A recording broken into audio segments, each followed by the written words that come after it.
देखिए, हम कोर्ट के फैसले से सम्मानपूर्वक असहमत हैं, विनम्रतापूर्वक असहमत हैं।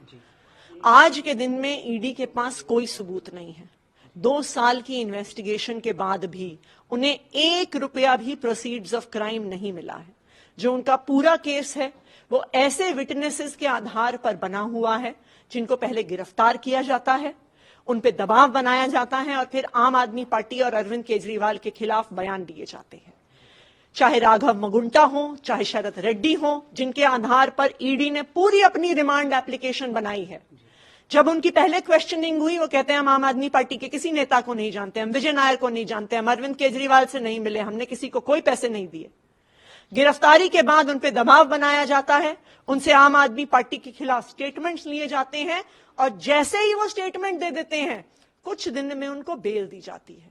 तो ये बिल्कुल साफ है कि ये जो सारे बयान हैं ये फर्जी हैं, ये सारे बयान दबावपूर्वक लिए गए हैं और मुझे उम्मीद है, हम पूरी न्यायपालिका पे ये अपनी उम्मीद ये कायम रखते हैं कि वो इस बात को देखेंगे कि इस केस में कोई भी प्रमाण नहीं है और इस केस में न्याय होगा। मैम, आगे का क्या लीगल जो प्रोसीडिंग्स है, अगर कुछ आप आगे के लिए जो चीजें, देखिए, जो भी कानूनी हमारे पास रास्ते उपलब्ध हैं उनको हम जरूर आगे बढ़ाएंगे, चाहे ट्रायल कोर्ट में हो, चाहे हाई कोर्ट में हो, चाहे सुप्रीम कोर्ट में हो। लेकिन हम न्यायपालिका से भी ये उम्मीद करेंगे कि उनकी आंखों के सामने लोकतंत्र की हत्या हो रही है, उनकी आंखों के सामने एक एक करके विपक्ष की पार्टियों पे हमले हो रहे हैं, उनकी आंखों के सामने विपक्ष के नेताओं को जेल में भेजा जा रहा है, उनकी आंखों के सामने विपक्ष की पार्टियों के बैंक अकाउंट फ्रीज किए जा रहे हैं। तो लोकतंत्र को बचाना न्यायपालिका की भी जिम्मेदारी है। सरकार को लेकर आगे का क्या होगा, क्योंकि कुछ रिपोर्ट्स में ये कहा जा रहा है कि राष्ट्रपति शासन जैसी बातें, ये तमाम चीजें अब कही जा रही हैं अलग अलग जगहों पर। तो देखिए, ये भारतीय जनता पार्टी का व्हाट्सएप प्रोपेगेंडा है। अरविंद केजरीवाल दिल्ली के मुख्यमंत्री थे, हैं और रहेंगे।